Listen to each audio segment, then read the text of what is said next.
সকালের কোমল রোদ ঠিকরে পড়ছে সোনালি গম্বুজের উপর। আমরা ধীরে ধীরে এগিয়ে যাচ্ছি রাম মন্দিরের মূল ফটকের দিকে। নিরাপত্তা কড়া, কিন্তু যখন সেই ফটকের নিচে প্রথম পা রাখলাম, মনে হলো যেন এক অনন্ত শক্তি আমাকে জড়িয়ে ধরল। বুকের ভিতর কাঁপন, চোখে জল। 1000 বছরের অপেক্ষা যেন আজ পূর্ণতা পেল।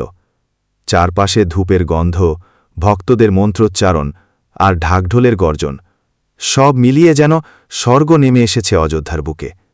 ভেতরে ঢুকতেই শোনা গেল জয় শ্রীরাম। प्रसाद लिया प्रसाद प्रसाद प्रसाद लेकर जाओ ये प्रसाद ओ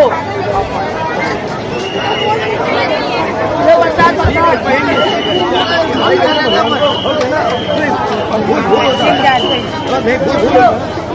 फूल लगेगा उधर।